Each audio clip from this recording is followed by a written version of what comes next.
poser une question, M. Zuckerberg. Comment allez-vous passer dans l'histoire comme un des trois géants d'Internet avec Bill Gates et Steve Jobs qui ont enrichi notre monde et nos sociétés ou d'un autre côté, un génie qui a créé une hydre numérique qui détruit nos démocraties et nos sociétés. Quel regard l'histoire portera-t-il sur vous? Mais ça, je vous laisse y répondre vous-même. Okay, thank you. And now Mr. Lamberts, co-chair of the group of the Greens. You have the floor. Yes, Mr. Zuckerberg, welcome. I'll be straight. I have 6 binary questions. I gave copy to Mr. Kaplan. First of them, will Facebook commit to systematically and publicly release data on all politically relevant advertising in all electoral campaigns or referendum campaigns, such as Brexit, or the campaign we have now in Ireland on abortion, including the amounts, their sources and their targets? Yes or no? Will Facebook develop a mode of operation that allows Facebook users to completely opt out of targeted advertising? Yes or no? Referring to the figures that Udo Bullmann quoted on fake accounts, will Facebook commit to, 1, eradicate all remaining fake accounts by the end of the quarter, and B, systematically prevent the creation of new ones moving forward? La création de nouveaux faux comptes. Fourth question, does Facebook provide media or curated content, or on the contrary, is Facebook a neutral platform? Facebook est une plateforme neutre. Là, vous devez choisir.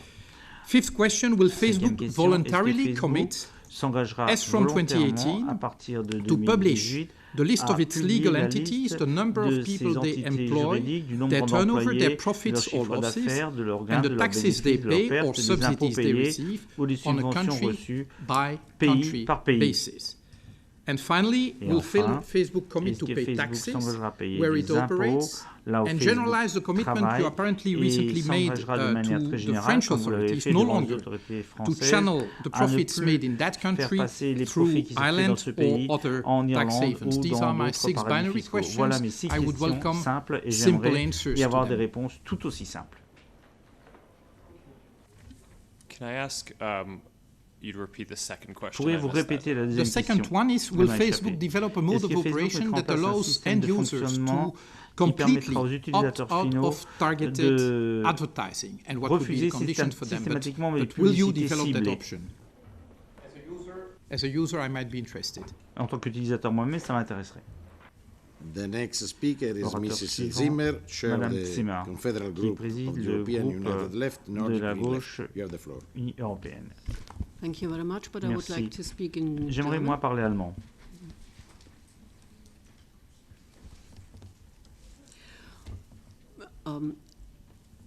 Zuckerberg, Monsieur Zuckerberg, cette réunion ayant vu le jour, je voulais vous demander pourquoi vous ne vouliez pas dans un premier temps une réunion publique. Pourquoi n'avons-nous pas pu nous réunir en réunion publique avec la participation d'autres députés qui viendraient des commissions directement concernées afin d'avoir un véritable débat? Pourquoi l'avez-vous refusé? Je pense que vu ce que vous avez dit, ce serait peut-être utile. Vous avez parlé du consensus qui a permis de créer Facebook, mais on pourrait peut-être, si vous aviez accepté la publicité de cette réunion, de créer de nouveau une nouvelle dynamique. Alors, la plateforme médiatique, vous l'avez dit tout à l'heure, était une vision sociale que vous aviez. Vous vouliez rendre le monde plus ouvert. Et 40 ans plus tard, force est de constater, et je peux reprendre une grande partie de ce qui a été dit par mes collègues, force est de constater que cette plateforme a changé. Et s'oriente de plus en plus vers la désinformation, vers les fausses informations, les communautés sont plus petites, restreintes. En fait, les gens se retrouvent par champ d'intérêt et la vision plus générale du monde a été réduite. Alors en Allemagne, en Europe, peut-être que ceci peut encore être compensé par des débats publics, mais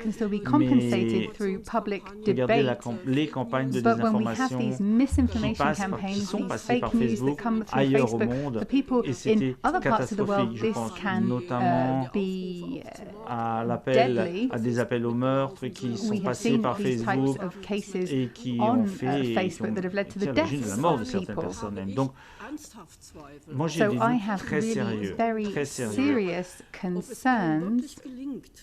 quant à savoir si vous allez vraiment réussir à modifier le modèle d'entreprise de Facebook. Allez-vous revenir à votre idée de communication, de dialogue ouvert, ou est-ce que les choses déjà maintenant se sont tellement enferrées? Pour revenir un peu sur Goethe, les besoins sont immenses, mais les esprits qui maintenant me parasitent, je ne peux plus m'en débarrasser. Est-ce qu'il faudrait débrancher Facebook? Pensez-vous qu'il faut le faire? Retirer la prise? Pouvez-vous me donner une réponse sérieuse? Allez-vous réfléchir à ces questions? Le 25 mai, ici, dans l'Union européenne, nous aurons toute l'efficacité du règlement général sur la protection des données. Qu'est-ce que ça veut dire pour vous? Moi, j'ai vu des grandes campagnes, Facebook s'en félicite, Facebook nous soutient. Mais But is this the case? Have you really taken 1.5 billion people outside of toutes les personnes qui ne pourraient pas bénéficier du RGPD et qui sont sur votre plateforme, 1,5 milliard de personnes qui sont en Inde ou ailleurs au monde, mais alors, quel serait le véritable effet? Donc, pour 1,5 milliard d'utilisateurs de votre plateforme, le RGPD ne sera pas d'actualité. En avril, vous avez dit que vous allez appliquer ce règlement européen dans l'esprit. Mais ça veut dire quoi, dans l'esprit? À quoi pensez-vous? Et je me demande, bien entendu, ces dernières années, il y a eu des dizaines de réunions de hauts représentants de Facebook dans l'Union européenne qui ont rencontré les commissaires et d'autres hauts fonctionnaires de l'Union européenne. Il était question de 92 rencontres depuis 2014. Des millions ont été dépensés pour un travail de lobby auprès de l'Union européenne, par exemple pour ajourner le RGPD pour en réduire la portée. Est-ce que ça va dans l'intérêt de Facebook ou est-ce qu'on continue à confondre le marché et la société? Alors veuillez me répondre et j'aurai une dernière question. Very last question that might not seem important to many, but it is important to me. Facebook a été fondé. Facebook was originally founded as a hot or not platform for students to évaluer des étudiantes en fonction de leur apparence extérieure. Cela fait certes longtemps, mais j'aimerais vraiment savoir. But I would like to know that how is Facebook qui a intégré Facebook dans sa propre philosophie, par exemple pour lutter contre la violence à l'égard des femmes, contre le sexisme, contre la diffamation. Sexism, violence against women, etc. Thank you very much. Onorevole Zimmer, solo per sua informazione e per chiarezza. Madame Zimmer, à titre d'information, Monsieur Zuckerberg a été invité à participer à la conférence des présidents. Il n'a jamais refusé de participer à une autre réunion. Il n'a eu que cette invitation.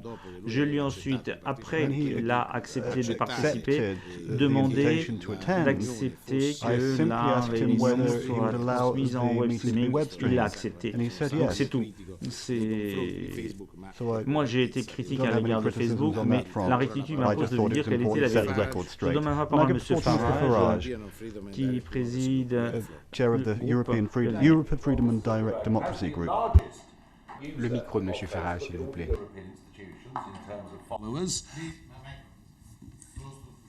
Okay, I'll start again.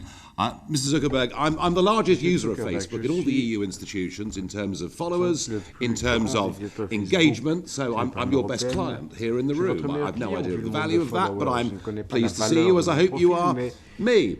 The one slight problem I have, and I'm watching very carefully the testimony that you gave on Capitol Hill. Time and again, people asked you, is this genuinely a neutral political platform? And you come up with the same line again and again. It's well crafted. You say that Facebook is a platform for all ideas. Now, historically, of course, it's true that through Facebook and other forms of social media, there is no way that Brexit or Trump or the Italian elections could ever possibly have happened. It was social media that allowed people to get around the back of mainstream media. Now, perhaps you're horrified by this creation of yours and what it's led to. I don't know. But what is absolutely true is that since January of this year, you've changed your modus operandi, you've changed your algorithms, and it has led directly to a very substantial drop in views and engagements for those that have got right of centre political opinions. The facts are very clear. Just look at President Trump's numbers on a much smaller scale. Look at mine. Look at thousands of other conservative commentators. And on average, we're down about 25% over the course of this year. And, you know, that's happening on a platform for all ideas. I am not talking here, Mr. Zuckerberg, about extremism. I'm not talking about encouraging violence. I'm not talking about hatred of anybody. I'm talking about people who have majority mainstream opinions. And frankly, I feel what interests me is who decides what is acceptable? Who are these people you referred to earlier, these third-party fact-checkers? Who are these people? I mean, why is there no transparency in this process at all? I'm not generally somebody that calls for legislation on the international stage, but I'm beginning to wonder whether we need a social media bill of rights to basically protect free speech. And I'm asking you today very, very clearly, would you accept that today Facebook is not a platform for all ideas, but is operated impartially? Et qui pourrait s'exprimer de façon impartiale. Merci. Thank you, Mr. Farage. Now, merci, Monsieur Farage. We don't have a lot of time, please. Nous n'avons pas beaucoup de temps, s'il vous plaît. Now the next speaker is Mr. Nicolas Bay, co-chair of the European Nations and Freedom Group. L'Europe des Nations et des Libertés. Monsieur Zuckerberg, la protection des données est évidemment un enjeu majeur pour nos concitoyens et cela vient d'être d'ailleurs très largement abordé par les orateurs précédents. Mais plus crucial encore est le respect des libertés fondamentales. Votre réseau social jouit désormais d'une position de quasi-monopole dans de nombreuses régions du monde, créant ainsi une forme de dépendance chez les internautes. Facebook est une agora numérique, une plateforme d'échange et d'interconnexion. La liberté d'expression qui conditionne la liberté d'information. Ainsi, la suppression d'une page Facebook est aujourd'hui aussi lourde de conséquences que, par exemple, l'interdiction d'une publication telle qu'un journal. Monsieur Zuckerberg, vous avez évoqué il y a quelques instants vos décisions récentes de supprimer un certain nombre de faux comptes. Je voudrais, quant à moi, vous parler des récents vrais comptes qui ont été bloqués. Ce mois-ci, les pages Facebook du mouvement français Génération Identitaire ont été brusquement supprimées alors qu'il a mené une action certes spectaculaire, parfaitement légale et pacifique concernant les problèmes migratoires. Ces pages cumulaient pourtant plus de 200 000 abonnés. Il s'agit là d'une dérive très inquiétante, de nature totalitaire, quoi qu'on pense d'ailleurs du mouvement en question. En effet, empêcher la consultation de pages d'organisations légales, c'est priver vos utilisateurs d'un accès libre à la pluralité des opinions qui s'expriment dans nos sociétés. Un peu comme si un opérateur téléphonique décrétait du jour au lendemain qu'il résiliait l'abonnement des clients quand ils ne partagent pas les options politiques. Dominique Régnier, qui est un politologue français d'une sensibilité différente de la mienne, a d'ailleurs vu dans cette censure, je cite, un processus de privatisation de nos libertés publiques en dehors de tout contrôle juridictionnel ou parlementaire. Plus généralement, il est inacceptable que les GAFA tentent d'imposer une sorte de souveraineté privée visant à concurrencer et même, il faut bien le dire, à défier les États-nations. Monsieur Zuckerberg, votre responsabilité devant les milliards d'utilisateurs de votre plateforme, elle est immense. Alors, deux questions. Considérez-vous que la censure arbitraire pratiquée par Facebook est compatible avec les principes fondamentaux de nos démocraties? Et par quels critères de droit justifiez-vous la décision unilatérale de supprimer des pages Facebook et par là même les opinions légitimes qu'elles portent? Et j'ajouterais, si vous me permettez, une troisième question très rapide. La chasse aux fake news est très à la mode, et vous l'avez évoqué tout à l'heure. Mais n'est-elle pas devenue un nouveau prétexte pour restreindre encore davantage les libertés d'expression et d'opinion? Please, we need to respect the timing. The first is Mrs. Dodds, non-attached members. You have the floor. Thank you, Mr. President. Merci, Monsieur le Président. Merci, Monsieur Zuckerberg, de venir devant nous aujourd'hui. I am a member of this Parliament from Northern Ireland in the United Kingdom. De ce Parlement, je représente le Royaume-Uni et l'Irlande du Nord. Un grand nombre de mes collègues aujourd'hui se sont concentrés sur les élections, sur la politique publique et Facebook. Je voudrais, moi, me diriger ailleurs. En questionnement d'aujourd'hui, d'ici quelques semaines, une famille dans ma circonscription célébrera le 3e anniversaire de décès de son enfant. Ronan, il avait 17 ans lorsqu'il est mort. Il a été victime d'un faux compte Facebook, de harcèlement en ligne,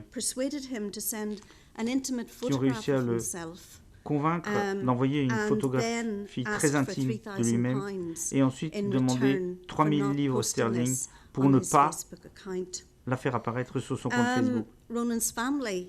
La famille de Ronan a fait preuve d'un courage infini en publiant cette affaire et en essayant d'y faire face.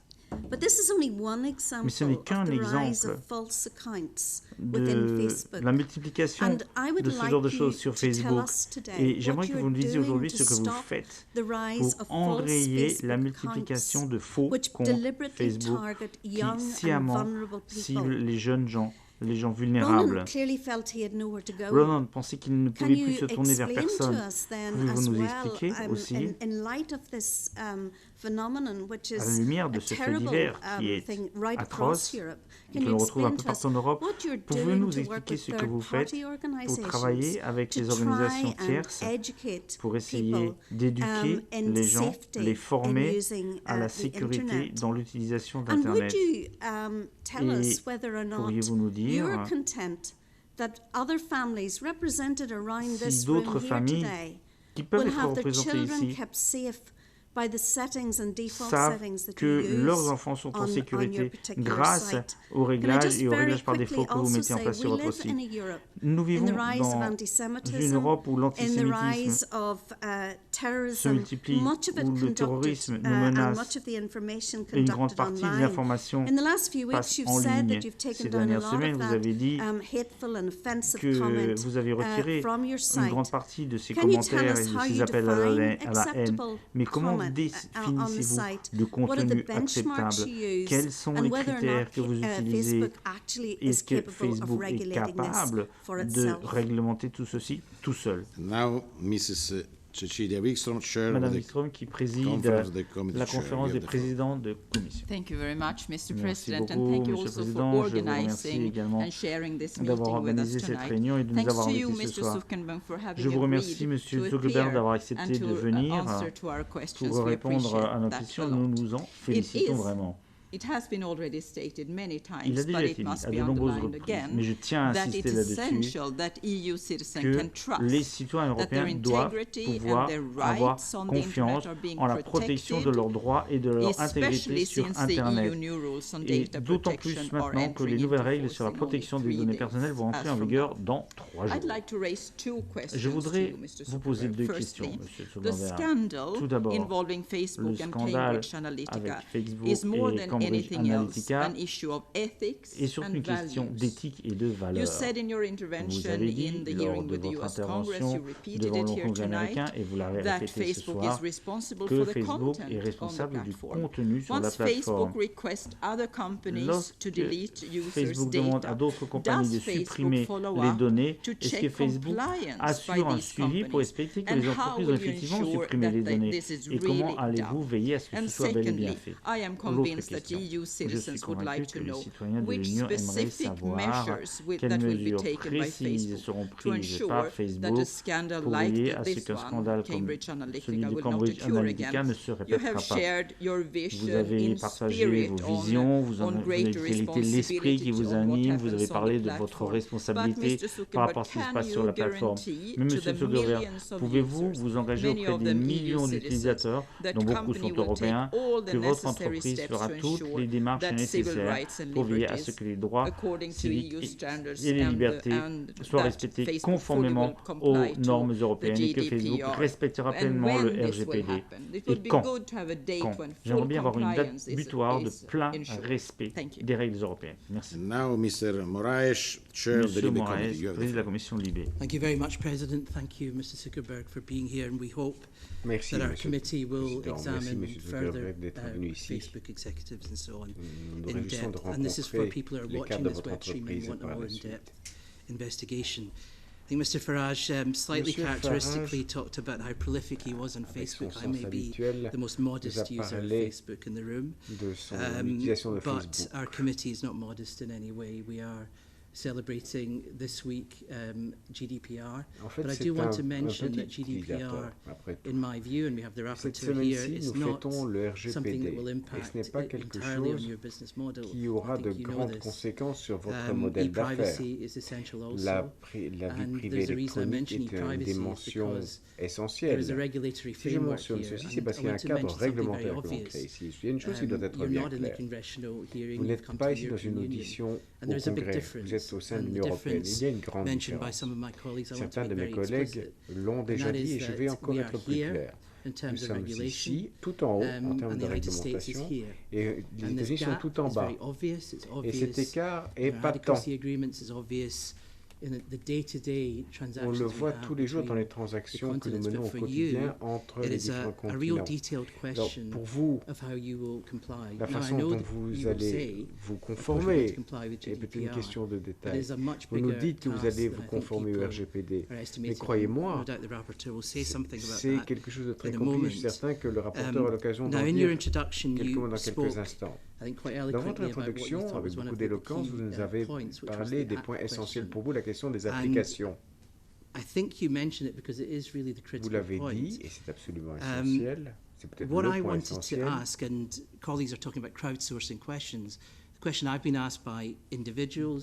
Ce sont des journalistes, des citoyens qui vous posent des questions. The question of protection of privacy and the rules on Facebook apps, which you were asked in Congress, is actually the tip of the iceberg, or is there a bigger iceberg? Now you're addressing this des applications S, la partie émergée ou immergée de l'iceberg. Dites-nous encore une fois ce qu'il en est. Vous avez dû revoir l'autorisation sur votre plateforme.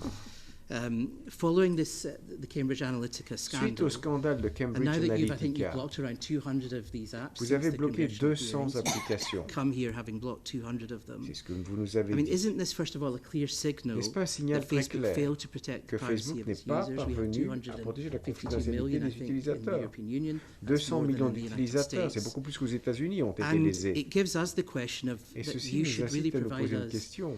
Pensez-vous pas que vous devriez nous transmettre les mesures détaillées que vous avez prises et que vous allez prendre pour garantir que les analyses que les applications qui utilisent Facebook seront bien analysées?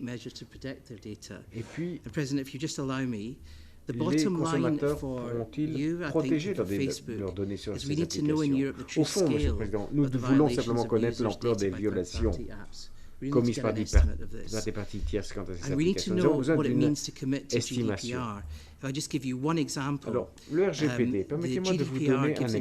Le RGPD donne aux individus le droit d'accès de vérification des données que possède une entreprise.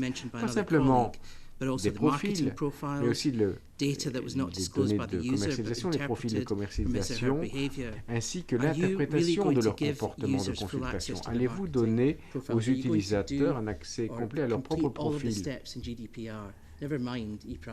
Peu importe ici la vie privée électronique, mais ce n'est que le respect du RGPD que nous demandons. Ensuite, la différence entre le RGPD et ce qui existe aux États-Unis. Il y a une grande différence, un grand différentiel. Il faut combler ce différentiel. J'essaie d'être bref, Monsieur le Président, parce que nous allons aller plus en avant au cours de l'audition. Non seulement vous allez devoir respecter le RGPD, Monsieur Zuckerberg, mais souvenez-vous que vous êtes ici au sein de l'Union européenne, nous avons créé le RGPD. Donc nous souhaitons, si vous le pouvez, que vous engagiez moralement pour respecter la vie privée électronique, respecter le RGPD et respecter les millions de citoyens européens, qu'ils soient utilisateurs ou non de Facebook. C'est une obligation morale et éthique que nous vous demandons de souscrire ici publiquement. Vous n'êtes pas ici devant le Congrès américain, mais devant le Parlement européen. Nous avons des attentes de votre Last question, Mr. Albert, Monsieur Albrecht, rapporteur sur le RGPD. Vous avez la parole. Thank you very much, Mr. President, and thank you, Mr. Zuckerberg, for being with us here tonight. And I'll keep it as short as possible for all the questions to be answered, because I really think there have been many very important questions to be answered. So, three precise questions. First, I welcome a lot that Facebook is applying the principles of the GDPR in future globally in its global business. I think that is a very important step ahead. I hope that it is complying with the GDPR globally, because I could pose the question if you as a US consumer should not get equal treatment to EU users. I think many US colleagues or users un peu partout dans le monde. Je suis certain que tôt ou tard, les consommateurs américains vous poseront les mêmes questions. Pourquoi sommes-nous traités différemment? Maintenant, ma première question Friday, the GDPR kicking in, vendredi, le RGPD no Facebook user or future Facebook user has to give consent for the processing of personal data more than what is necessary to use the service. Because today we have very often the problem that there is a take it or leave it situation, and with the GDPR that is not really what we want to see anymore. You need to give consent for everything what is not ne satisfait pas, si vous voulez, un besoin immédiat. Savoir que bien souvent il faut donner un état d'autorisation et que beaucoup risquent de s'en passer. And the US Senate responded to this question. We collect some data for security purposes. So to one of the questions, we collect some data for security purposes, and we keep it. Can you promise that this data which you keep for security purposes is not used for other services, for other purposes like targeted advertising? And last but not least, repeatedly European courts have demanded the separation of users' data between Facebook and WhatsApp after your company has acquired WhatsApp. Will you promise to me and also the European WhatsApp and Facebook users that from Friday onwards there won't be any exchange or cross-use of users' personal data between the two services? Merci. Thank you very much. Merci beaucoup. I think it's important for us to be at the center of the political debate. For another time, the European Parliament is the heart of the democracy in Europe. Le Parlement européen de faire de lance de la démocratie en Europe. Ce débat politique est très important, pas seulement pour le Parlement européen, mais aussi pour nos concitoyens. Je tiens à vous remercier pour vos questions et je donne la parole à M. Zuckerberg. All right. Très bien. President Tajani and honorable members, Monsieur le Président Tajani, mesdames et messieurs, vous avez posé une multitude de questions importantes et je vais essayer le reste du temps qui nous est imparti pour répondre au plus grand nombre possible. A number of you asked questions around inappropriate content on Facebook in one form or another, whether that's hate speech or bullying or harcèlement, terrorisme, and how that relates to this, or fake accounts, and how this relates to this position and philosophy of needing to take a broader responsibility. Et la nécessité d'une responsabilité que Facebook doit First, let me be clear. The bottom line here is that hate speech, bullying, terror, violence, all this content has no place on our services. Rien à voir sur notre service. But in order to really execute that, we need to upgrade and do a better job of executing our policies. So if you look back at the history of how we've operated, when I got started in my dorm room in college, because it was just me and because we didn't have the AI tools at the time to be able to ce n'était que moi et nous n'avions pas les moyens nécessaires pour examiner examiner le contenu pour voir de près ce qui violait les normes de la communauté à laquelle j'appartenais. Pendant la plus grande partie de l'histoire de l'entreprise, nous avions simplement une communauté qui agissait et nous essayions de réagir. Alors, si quelqu'un voyait quelque chose qui ressemblait à la haine, à du harcèlement, on nous le signalait et nous l'examinions. Donc nous avons mis en place des équipes pour gérer ce genre de choses. Mais nous pensons maintenant que notre responsabilité est plus vaste. Et en 2018, nous pouvons maintenant multiplier les outils d'AI qui nous permettront d'être plus détaillés et de donner l'alarme beaucoup plus tôt. En tant que grande entreprise, nous pouvons également recruter des milliers de personnes pour examiner de près le contenu. Regardez par exemple les contenus terroristes. Je suis très fier de constater que nos systèmes d'intelligence artificielle related content that we end up taking down before any person in our community flags that for us. Another example is around bullying. We had this really unfortunate set of incidents when we first launched Facebook Live, where we saw that people were harming themselves or committing suicide on live. And we realized that we needed to do a much better job et nous avons voulu améliorer notre travail. Nous avons voulu rapidement trouver une solution. Nous avons donc trouvé des outils d'intelligence artificielle pour essayer de détecter si quelqu'un pensait à nuire à quelqu'un d'autre, si quelqu'un pensait se suicider. Nous avons recruté 3000 personnes pour réduire le temps de parole, le temps de réaction par rapport à ce genre de menaces. Et nous l'avons réduit à moins de 10 minutes. Alors nous progressons, nous évoluons, mais nous commençons pas à pas et nous commençons notamment par les domaines les plus délicats, les domaines qui représentent le plus grand risque pour la société, le terrorisme, le harcèlement, l'intégrité personnelle, autant d'éléments très importants. Donc nous hiérarchisons nos objectifs pour les années à venir et notre objectif est surtout d'avoir les systèmes d'intelligence artificielle suffisants, le recrutement nécessaire pour pouvoir prendre les devants et passer en revue le contenu plus rapidement lorsqu'il arrive en ligne. Alors nous ne serons jamais parfaits. The election side, people who are trying to interfere will have access to some of the same AI tools that we will. So it's an arms race and we'll need to constantly be working to stay ahead. But our vision for how we should manage the system is going to move from one of reactive management as people in our community flag things to one where we're more proactively de décisions anticipées. Nous essayons immédiatement d'examiner le contenu et de donner des alertes pour des dizaines de milliers de personnes. Et nous progressons rapidement. Now, a number of you mentioned specifically issues around fake news. So I want to talk a little bit about our roadmap for addressing this, because the bottom line here is that nobody on Facebook or off Facebook wants fake news. Right? No one will sit here and say that they want the information that they see to be false. So, we've broken down the problem. And do we think that there are three main sources of content that are problematic here?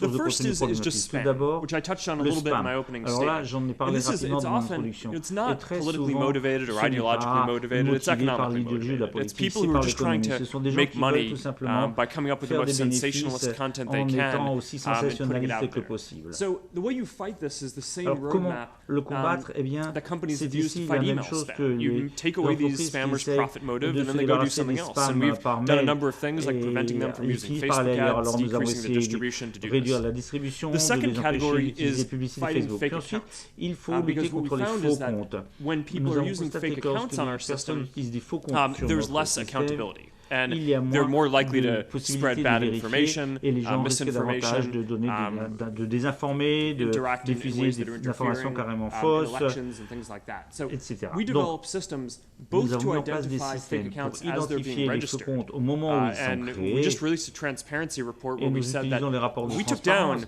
I think it was in the first quarter of this year, about 580 million fake accounts.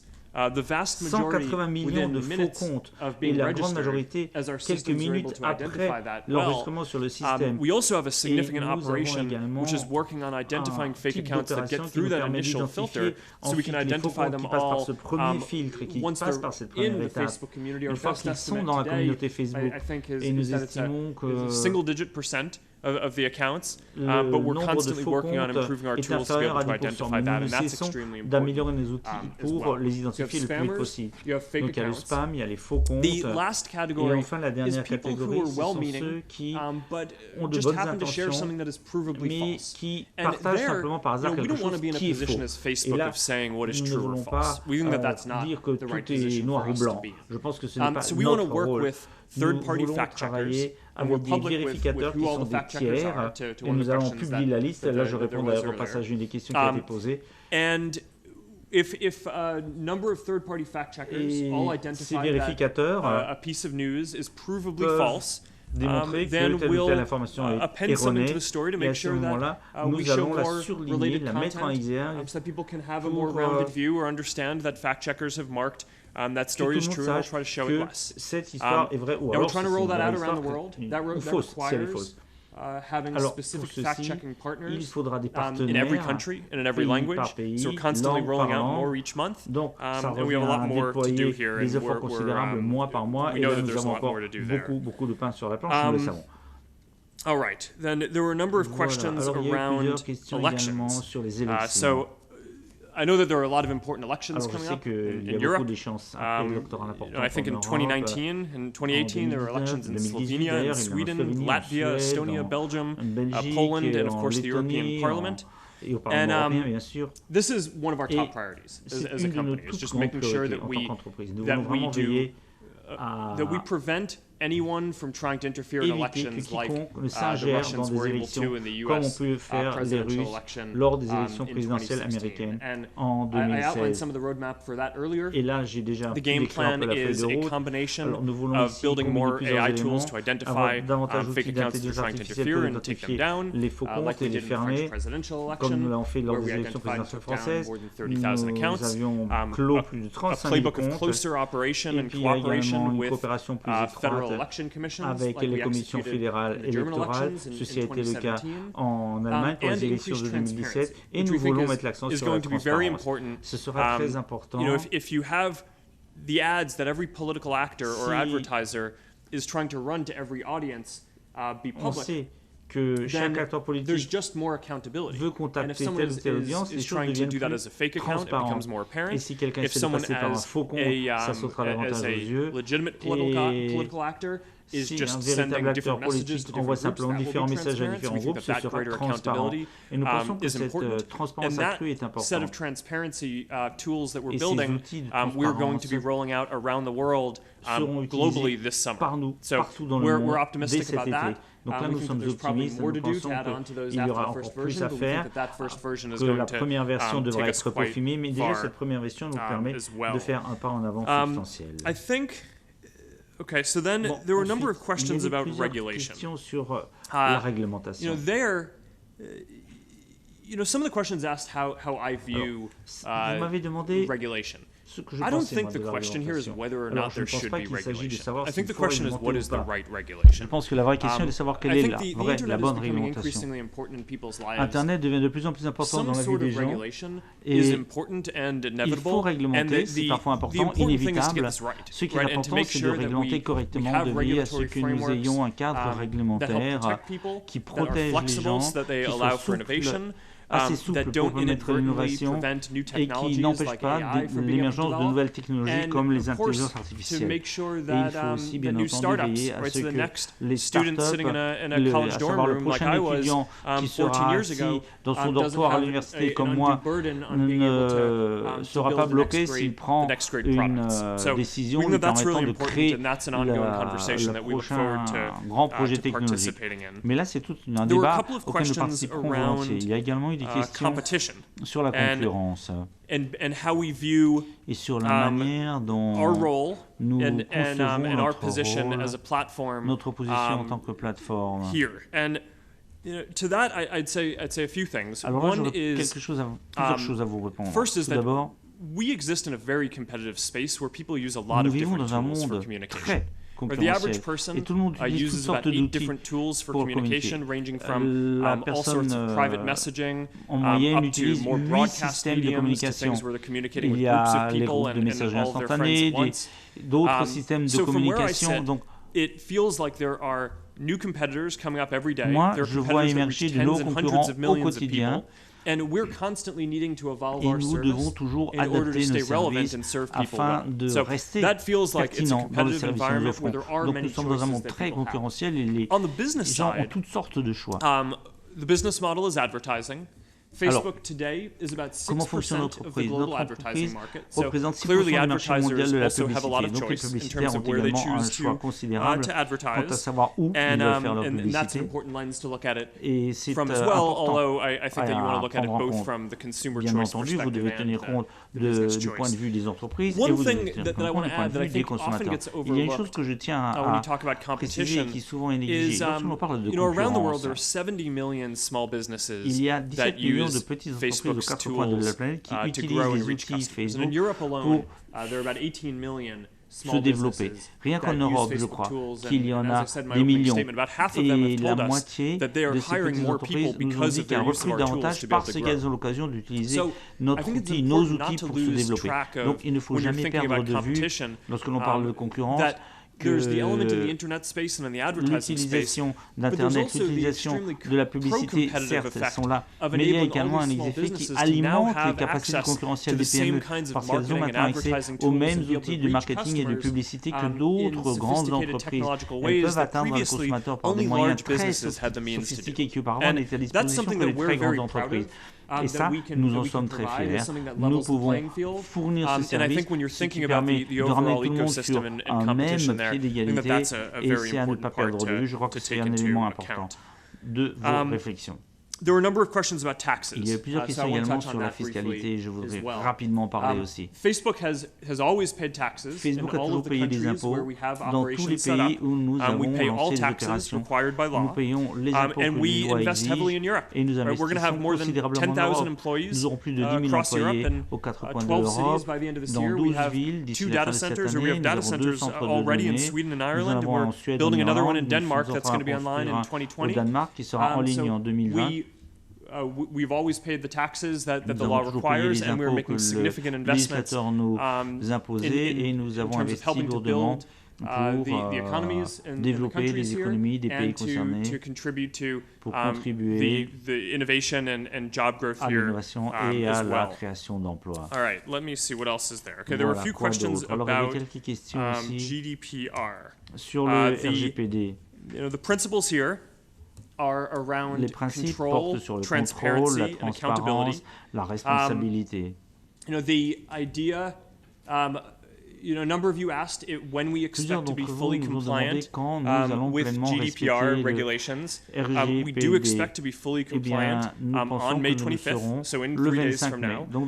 We've had a large team working on this inside Facebook to make sure that we're compliant. And one of the things that we've wanted to make sure in rolling this out is one of the things that the law requires here in Europe is that someone has to go through these extensive flows before they can use the service, starting on May 25th. And one of the pieces of feedback that we got from people in the community was that they didn't want to get roadblocked before being able to go see their friends' content, right? If you're coming to Facebook because you want to share something, les gens vont sur Facebook pour partager quelque chose et nous ne voulons absolument pas que quelqu'un passe en revue le flux plus rapidement que nécessaire et dise oui non pour toutes sortes de choses parce qu'ils voulaient simplement passer en revue pour atteindre leur objectif. Alors nous avons introduit les critères du RGPD et beaucoup d'Européens sont les ont déjà passés en revue.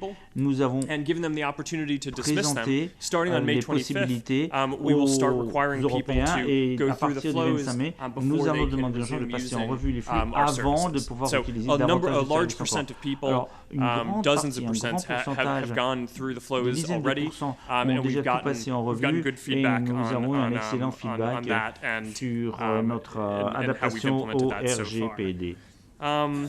Let me see if there's anything else Alors, est-ce que j'ai oublié quelque chose qui devrait absolument être abordé? There were a couple of questions about Il y a eu quelques questions sur about political bias that I want to touch on because les I feel biais this is a very politiques, important les topic. préjugés politiques. Alors c'est très important.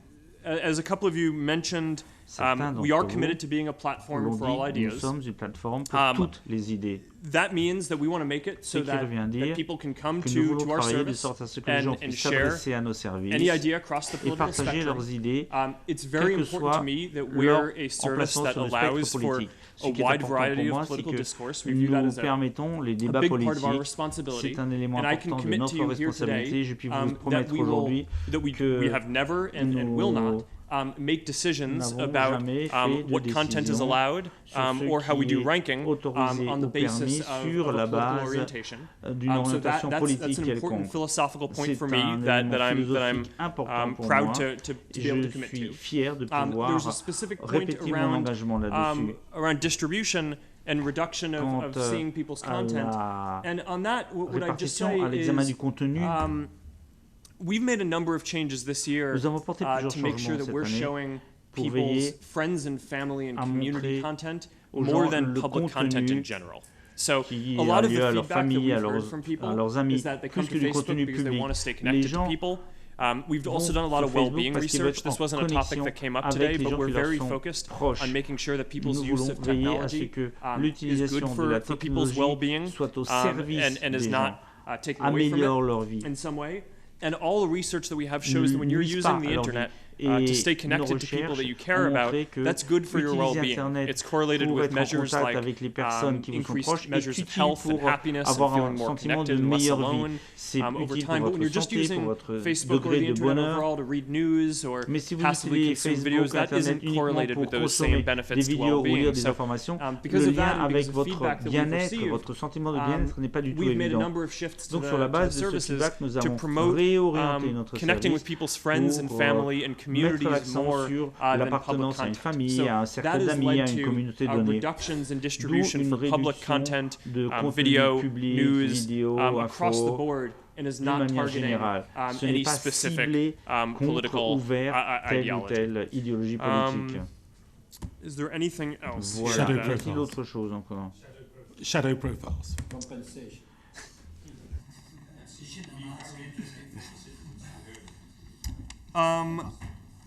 Sure. So to your question, for the content that websites and apps send us, we think it's very important that people have the ability to clear this. So we just launched or just announced that we're building and will soon launch this clear history feature that allows you to clear all basic browsing history data. To your point about earlier around how do we separate out the security data?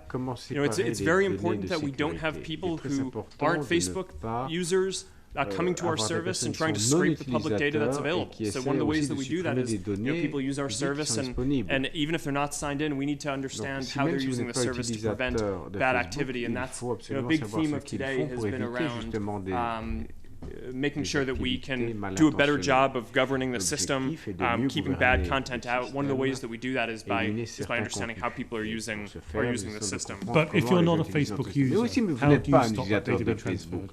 On the security side, we think it's important to keep it to protect people in our community. Were there any other themes that we want to get through? I mean, there's Right, that's good. So there were a number of questions around whether Cambridge Analytica was the tip of the iceberg, or whether we expect there to be more apps that have misused data. On this, the good news with Cambridge Analytica is that the changes that we made back in 2014 would prevent a new app like Cambridge Analytica wasn't an app. It was an app developer who used the platform and then sold the data to Cambridge Analytica, which is a whole other thing. But it wouldn't be possible for an app developer to get access to that level of data since after our 2014 platform changes went into effect. But because there were a lot of different apps that were using the system before 2014 and before the changes went into effect in 2015, we think it's important now to go back and investigate every single app that had access to a large amount of people's personal data before we locked down the platform. So that's what we're in the process of doing. We've already investigated thousands of apps, and as I said earlier, we've taken down more than 200. There are many thousands more that we need to investigate. This is going to take many months. I do anticipate that there are going to be other apps that we find that we're going to want to take down, and this is why we're going now and doing this full investigation. This is part of our shift towards not just trying to manage the system reactively of having. We've always had the ability for people in our community to flag apps that they thought were bad actors to us, and then we would look at them. We've had the ability to, and we've done audits of apps in the past. We've had a content review and app review team. But now what we're doing is taking a much more proactive approach. So rather than waiting for people in the community to flag for us that there may be issues, we are going through and investigating ourselves up front all the different apps that had access to a large amount of information. We're up front reviewing every app that asks for access to additional people's information, and anywhere where we see any concerns, we're going to bring in third-party auditors to conduct a full audit to determine if there was any misuse of people's personal information, and if there was, we will ban those apps and tell everyone who is affected. I want to be sensitive to time because we are 15 minutes over the scheduled meeting.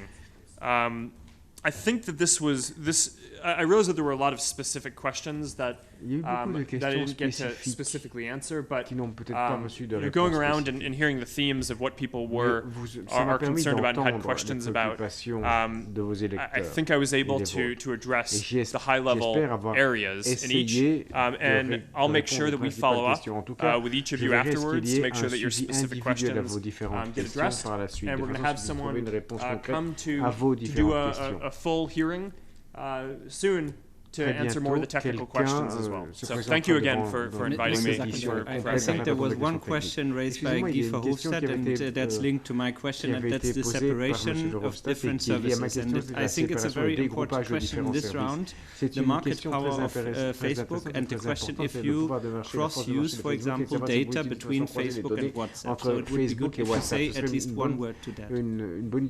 Will you allow users to escape targeted advertising? I mean, I asked you 6 yes and no questions. I got not a single answer. And of course, well, you asked for this format. Well, je vous ai posé 6 questions concrètes. Vous n'avez pas répondu à une seule d'entre elles. I'll make sure we follow up and get you answers to those. Nous allons vous donner des réponses concrètes. Okay, I think I want to ask you if it's possible to have right answer for any question. Pourrait-on avoir des réponses aux différentes questions qui ont été posées ici dans les jours à venir? Pourquoi pas maintenant? Oh well, on peut vous donner nos questions. On a bien préparé nos interventions, nous fait aucun doute. On les a sur papier, on peut vous les donner, ces questions. Alors, monsieur le Président, vous pouvez les collecter, ces questions, vous les transmettez à l'équipe de M. Zuckerberg ou à M. Zuckerberg, et il reçoit des questions écrites que nous voulons réponses écrites, parce que soyons honnêtes, I don't think that the right way is to say, and now we're going to put it in Libya and so on. No, there are a number of questions that have been put by other colleagues that I want an answer to. That said, I'm anxious of this new brave new world that Mr. Zuckerberg has presented. A brave new world where tens and tens of thousands of private people are scrutinizing us and are saying what is fake news, what is not fake news, what is hate speech, what is not hate speech. Don't you think that it is a public task?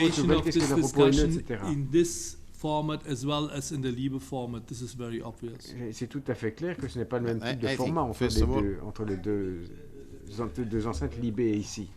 Okay. Is it possible to have answer question by question to have a right answer by Mr. Zuckerberg? En donnant vos différentes questions dans les jours à venir, M.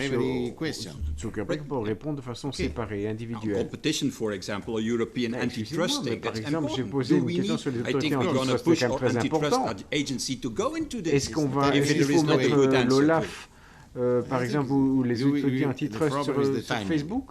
Le problème, c'est aussi le timing. Pour moi, ça ne pose pas de problème, mais M. Zuckerberg a un vol. Excusez-moi, mais il y a des grèves, il n'y a pas de vol. Sorry, I think this is the format. Mais c'est le format qui a été choisi. Alors, M. Zuckerberg, êtes-vous d'accord pour répondre par écrit dans les jours à venir aux questions posées par les différents membres. Yes, you have the question, okay? Les questions qui n'ont pas trouvé réponse jusqu'à présent. Thank you very d'accord. much. Merci beaucoup.